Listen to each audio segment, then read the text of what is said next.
What is going on, everybody? Welcome to Week 4 League of Legends DraftKings show. I am KamG, and I'm joined by Governor 98. Gov, how you doing? Pretty good, man. Another week, so let's see what we can do. Yeah, I feel like last week was pretty wild. A lot of like different upsets, kind of games didn't go the way that I feel like either of us thought they would. But Right. I mean, that happens, right? It's not gonna always go the way everyone thinks it does, and it's kind of like cool to just see how certain things played out. I think with like League 2, it's interesting because a lot of teams will like change their champion pool a little bit, and that like drastically changes like the way they play and like allows teams to kind of have upsets when you wouldn't have thought that they normally did. Like I know last week CLG whipped out like Soraka top against EG and just like absolutely slaughtered, and like I think that was like the first game of the slate, and Ruin had like 48 points at like 2% ownership or something, and it was just like automatically the day was over, and like none of my players have even started yet, so that was always fun. But I think it's kind of interesting now too. There's like a new patch 10.3 which just dropped, so it's changing some of the champions that are going to be played for this week. So I think there's going to be like a little bit of an edge there if you can kind of like predict what teams might play around potentially some of these new champions that they're going to be able to utilize based off of like the new patch. I'm watching the LEC right now, and it looks like some teams are playing. Well, actually, there's been 2 games so far, and both teams have locked in Karthus jungle. The first game, Karthus jungle went like 8-0-4 or something. So I don't know if any of these junglers are going to whip it out, but that would be kind of like a spicy pick for Broxa to open up his LCS debut with. But we'll see how that goes. Any takes that you had from last weekend at all? No, not really. I think you kind of hit on it with the Soraka top. I think it's more or less like a cheese pick. Like, you can't really like predict them to pick Soraka top, and that's the reason that you stack CLG. So I think that like our process was overall correct. We just got unlucky with the draft, but like with the new patch, they're like increasing jungle XP, so junglers are going to be less far behind as we get towards the mid game. So that's definitely something to think about with teams that have experienced junglers there. They're probably going to play more aggressive, and that could lead to more ganks, so we could have higher scores this week. But definitely look into teams that have strong jungle presence. So I think that's going to be might have a little bit of edge there.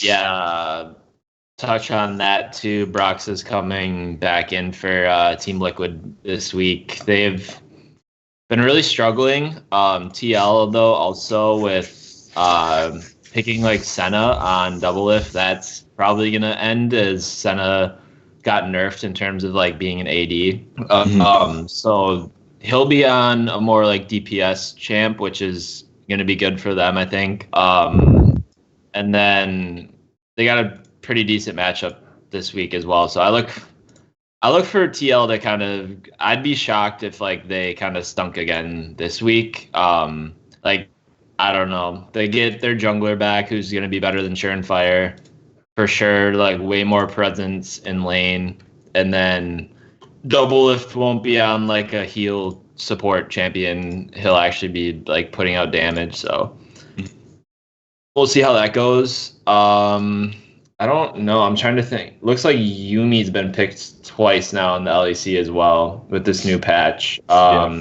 Sejuani looks like he's more viable now. Forgot who else. Oh, Akali's like nerfed, but I guess that didn't really matter. Not a lot of people were playing them anyway. Yeah. But I think like the main thing is just I think maybe for me, I'm gonna try to like prioritize. Like, I think studying teams' drafts could honestly be like advantageous to try to figure out more of like what teams want to do, I guess, rather than like lane matchups, because I don't know, like I just saw last week like Ruin, who's like not that good of a player. If you get him, like, if you get anyone on the right champ, like, they can just produce a shit, especially someone who just heals and gets an assist. Like, that's going to be so much, like, DraftKings points that it doesn't even matter who it is. So, I don't know, maybe, like, look into more of, like, who people are banning / like, prioritizing with, like, first, second picks and stuff like that. For me, maybe I'm going to start looking into that a little bit more. But we can start off the slate here, kind of discuss it a little bit more. But we have Team Liquid versus Immortals here. Like I said before, Team Liquid's going to be getting Broxa back as their jungler. So break down this matchup for us, and who do you like in this game? Yeah, so definitely the biggest headline of this game is Broxa returning from Fnatic. He's played, had a lot of visa issues to start the season, but finally got his visa approved to come play in LA. So that's definitely going to be a big pickup for them. I think that TL was kind of struggling in the beginning of the season, and I don't really think that they cared necessarily because they're just waiting for Broxa. So I don't know if there's really much. It didn't seem like there was much urgency there to fix their problems. And like they changed it so spring split doesn't matter for like Worlds qualification anymore. So spring split's more or less like a practice for summer. So they definitely didn't have like a lot of urgency to fix their problems, but I think that just the experience factor alone of having Broxa back in the team is definitely going to help them. He's just overall 100% a better champion than Churnfire, so I think that it's going to be really interesting to see how he plays, and especially on a new patch, it's going to be interesting to see if he gets any draft priority or if they just continue to draft Doublelift and CoreJJ in the first rotation. So I think that in this matchup specifically, I think that I would play TL definitely.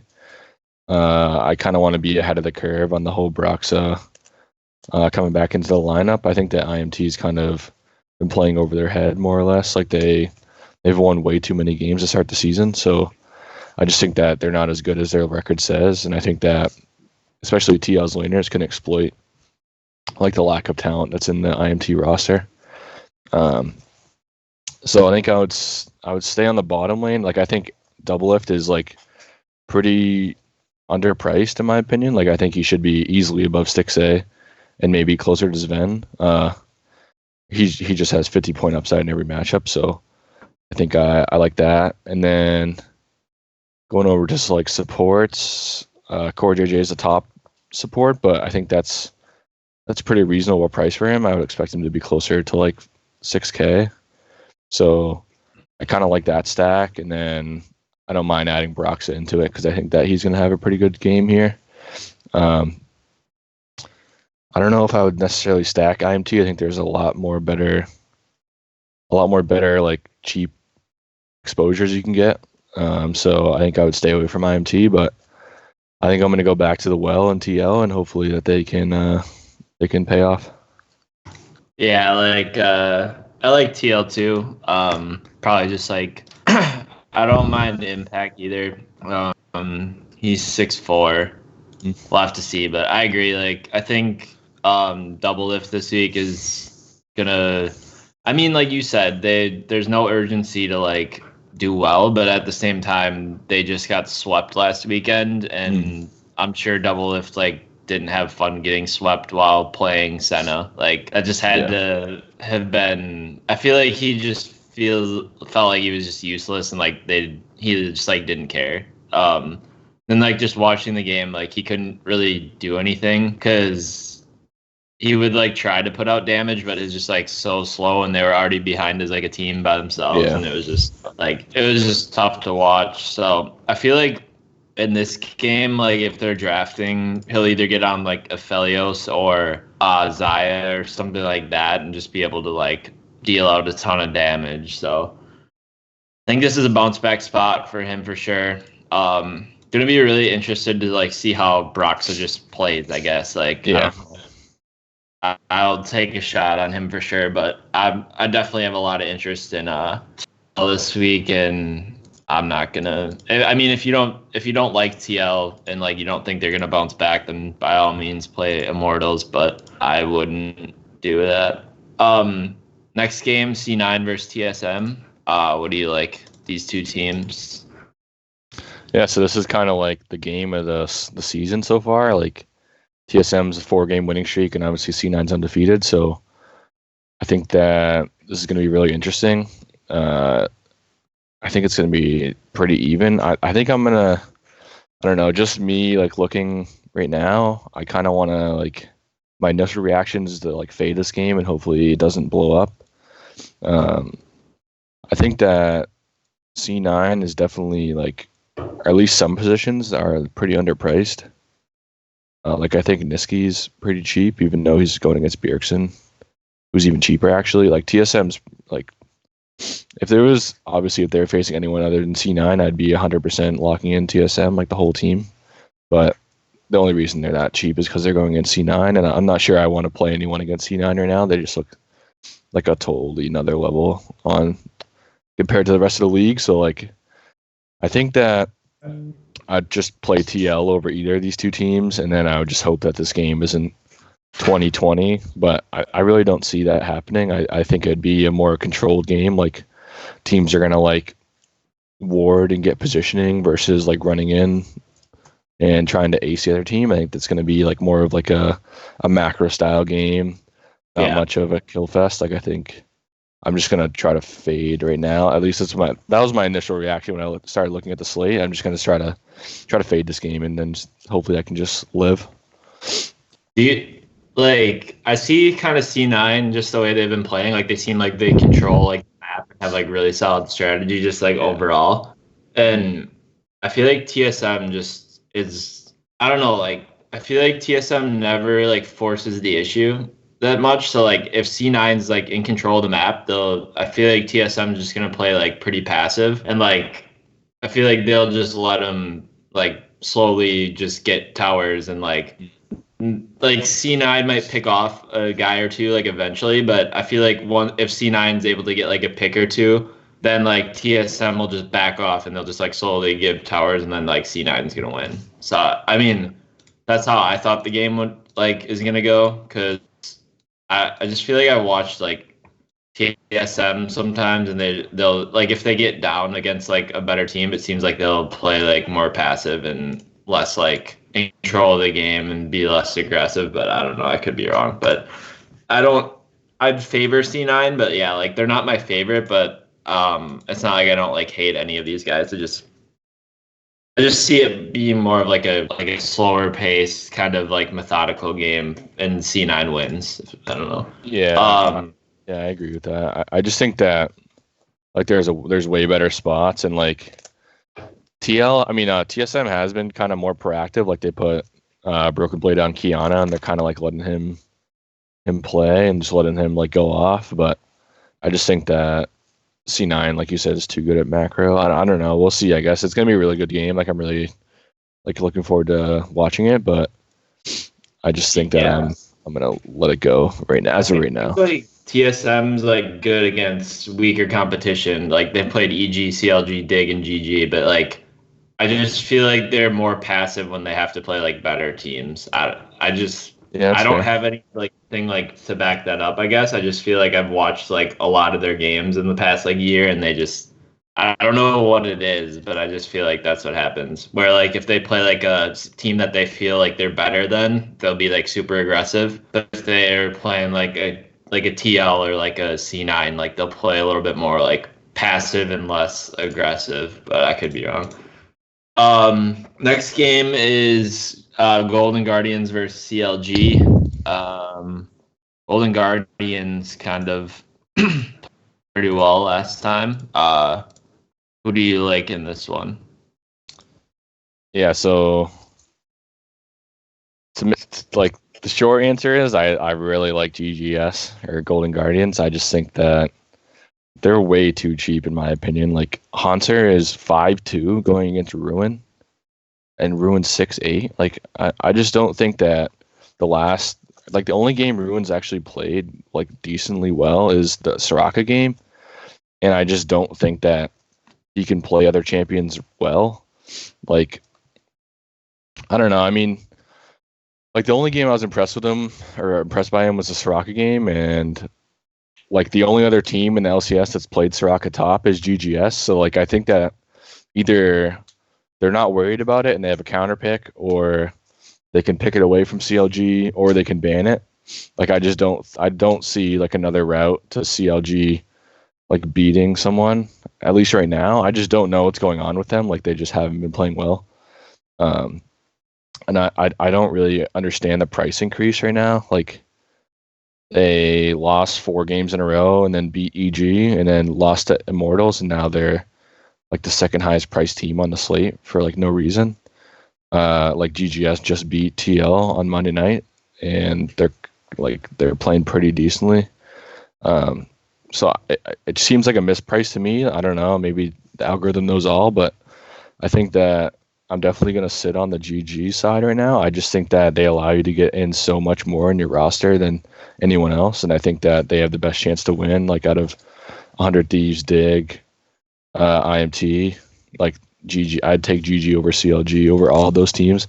I think that like the new patch 10.3 that increases like the jungle XP is going to be really big for Closer. Like he's like probably the second best performing jungler in my opinion right now in terms of like season long. He's played really well, even though his stats don't show it. Like he's been dominating at times, or he just like totally outpaces the other jungler and like really plays well. So I do kind of like Closer like a lot actually. He's like probably my favorite jungler at his price.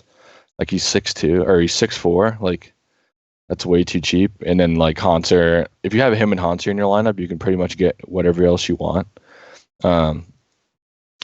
So I definitely like the GG side. I think that CLG is just they're in an okay spot, I guess, but I just think that they're pretty expensive. Like I would just rather like if I was going to play 8-2 for Stixxay, I'd rather just play double lift at 7-8.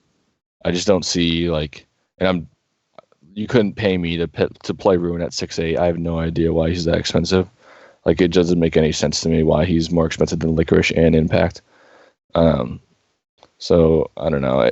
Maybe I'm just stupid and CLG is going to blow out GG, but I just don't think that this is a good spot for them. And I kind of like I really like the GG side right now. So you said that like both teams have played Soraka. Yeah. So CLG played Soraka 2 weeks ago, or no, last Saturday. And then the only other team that's played Soraka top is GGS. Haunter played Soraka top. I think it was against EG.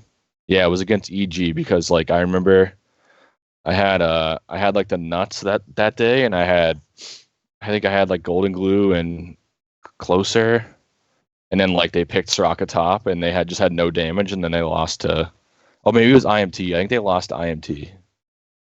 I don't know. I can't remember, but it was they picked Soraka top and they had no damage and they just got smoked. But I just remember that because I was like I had like the nuts lineup with like 5 ownership. I think it was on TSM, and then like they just got absolutely murdered by some team.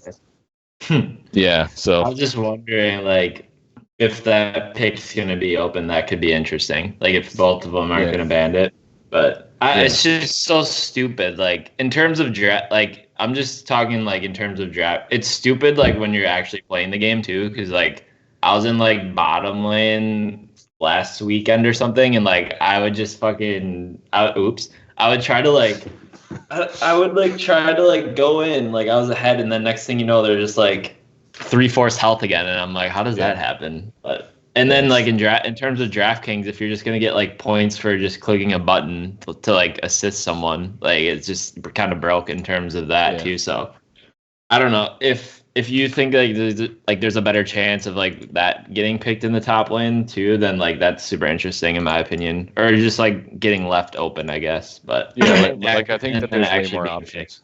Yeah, like it's not just they have to ban it. Like GG doesn't have to ban it because they can just play it, and then like CLG might ban it because GG showed they can play it. Yeah, I don't know. It's gonna be an interesting dynamic. I just don't think that either of them picks it. Maybe they do. I don't know. I would think that both of them would have a counter pick ready, like their top laner would have a counter pick, and I would So if Haunter gets Soraka, I would definitely be more scared of a Haunter counter pick for Ruin getting Soraka than a Ruin counter pick on Haunter getting Soraka, because I just don't think that Ruin's very good. Yeah, that makes sense. And then what else was I gonna say? Oh, I thought, yeah, what you said. I just looked at the game logs. Like I watched that GG. I just watched the GG TL game, and like I thought Closer played really well, and he only had 12 DraftKings points. But Yeah. like he initiated like a lot of their like plays, and I think he played Lee Sin against them, and he had like a couple like really good like kind of picks like people, and like would kick people into like four, like I don't know, he just played really well. So he picked double lift like in the base, like that was like the play to win the game. He like flash kicked up like one of the best like mechanically skilled players in LCS, and he just made him look like he was in bronze. Like he just kicked him into his whole team, and like it was wild. Yeah, that I remember that play for sure. That's why, like, I don't know. I think he had like 2 kicks in that game that I was like, oh, but then like those must have been his only like 2 assists or something, because he was like 1 and 2 or something like that. But yeah, I know he didn't do anything, but like I think he played well. Yeah. No, I agree. I agree with what you're saying. It's just like funny because I would have expected him to have at least like 20 or something like that. Right, and I kind of like that he didn't have any points, because like. I just think that the combination of the jungle XP going up and like his talent, like he was the MVP of the Turkish League last split in the summer. So like he definitely has the talent, and I think that he hasn't really shown it yet in the LCS. And like I like that he has low scores right now, because I don't think a lot of people are going to be on him. But like he has the potential to like score high points if he can get people fed, which I think he definitely can if he has more XP. Like he's more apt to gain like. So XP, like if he's higher level, he's like more likely to gank, because he's not going to get like smashed by like a level 12 laner. So like, I just think that he's have more map presence, which is going to be overall better for GGS. Like I think GGS has a pretty good couple weeks here on this patch. Yeah, especially if he's like picking like an aggressive champion like he has been. Last game here, 100 Thieves versus Dignitas. Before we get that going, anyone who's watching right now or watching in the future before the slate starts tomorrow, if you wouldn't mind, click the like button for us down here at YouTube. I see we already have 1 like. That's absolutely electric. If you could click the like button for us, it just helps us kind of keep going here. We're producing a lot of free content now at Wise Take, and we really appreciate the likes for these to kind of keep going and for us to keep doing them for free on YouTube. So if you don't mind, it takes like 1 second, click that thumb button under Governor's face right there, and we'll keep it moving. 100 Thieves versus Dignitas, last game of the slate, and then we can head out. What do you like in this one? Yeah, I don't know. I mean, so 100 Thieves kind of, I had high hopes for them coming to the season. Like I think that their roster is pretty good, and then they've just been so up and down. Like they've legitimately won 1, lost 1 every weekend so far. Like they're just so like unpredictable. Like I don't know. I can't play them right now. I don't think that their team isn't bad. I don't really agree with their Bioma pick in the mid lane, because like they're taking an import slot like on a player who isn't very good in my opinion. But like their team isn't bad. Like Cody Sun had a really good split last season. Like I think Stunt's okay. I really think that if like this team had like DeMonte mid lane, they'd be a lot better than they are right now, and they could bring in like an import support. But I'm not really sure I really like 100 Thieves right now. I can't play them. Like the only reason I would play them is because price, and I already like GGS like way more than 100 Thieves. So going over to the Dig side, like I think that you could play Dig. They're like decently priced. It's gonna be a pretty interesting game to watch. They've kind of been up and down too. Like they started out like really hot. They beat TL. They're 3-0, and then they've lost 3 in a row. So it'll be kind of interesting to see how this goes. Like it seems like they beat CLG, who been struggling all season. They beat EG, who's kind of been up and down. And then they beat TL, but TL didn't have Broxa, and they're kind of struggling right now. And then they lost to FlyQuest, TSM, and C9, who are all like pretty upper tier teams. So like I just don't know if they're for real or not. Like I can't really play Dig right now. I think that they'll probably win, so they may be viable. Like you want players that are going to win, but I think that at their price point, like I'd just rather go. Like I think like Froggen 7-6. Like I'd rather just pay down for Golden Glue at 6-8 and then just pay up somewhere else, or like I don't know, like top lane Huni 6K, but like Haunter's 5-2. So like there's just no like spot where I would play a Dig player over a GGS player, except for probably ADC. Like I would probably play Johnson over FBI, but like my plan is to play double lift, so I'm kind of staying away from Johnson. So I don't know. This is kind of like another. I don't like totally fading games, but I don't know. It seems like this slate, like it seems like I'm only going to play right now. Like I'm only going to have like TL and GG, and then I'll kind of mix in C9 TSM, and then I'm just kind of leave this game, and hopefully it's not owned, and then I can just not worry about it. Hopefully it doesn't come back to bite me that I didn't play anyone in this last game and it doesn't like go off. But I just hope that, or I just don't really like either team, so I don't see myself playing this game right now. Yeah, I feel like this is a game that you would just play off of like ownership. Right. Yeah. Like there's not a lot of flashy plays. There's not going to be like a lot of players that are like gonna wow you or anything. And that's why it's going to go really low owned, and it's also like the last game of the slate. Everyone's going to want to play TL, C9, TSM, probably CLG's be chalky too. Like those are the teams that everyone's going to play. So then you get like an even matchup, 100 Thieves versus Dignitas, and no one's going to play them. Just like you could just play this game in hopes that it kind of like goes a little bit longer, and the 3 guys that you stacked or 4 guys that you stacked all kind of end up getting like those kills or whatever. So I could see it just playing it off ownership, but yeah, it's like you said, they're not the like optimal plays. It would just be more of like you play them in like the donkey and you hope that they're 4% and you get a Soraka top on someone and they get a 50 or something. You know what I mean? Like that would be the reason to play them. They're definitely not optimal, but at the same time it's like League and they're both like probably pretty even teams. So like I wouldn't be shocked if like one of the guys that in this game like goes off. It's just kind of hard to like predict who that would be, I guess. There's not a lot of like mechanically like super talented guys that are just gonna like go off, but like any one of them could absolutely do really well in like an even matchup. So I wouldn't be shocked there. It's just hard to pinpoint who. So if you're making multiple teams, maybe like your third or fourth one would be like someone from this game. I don't know, but they'll go low owned and like they pop off. You're probably gonna win everything. So yeah. All right, that'll do it for the week 4, day 1 League of Legends DraftKings show. Any last words before we head out?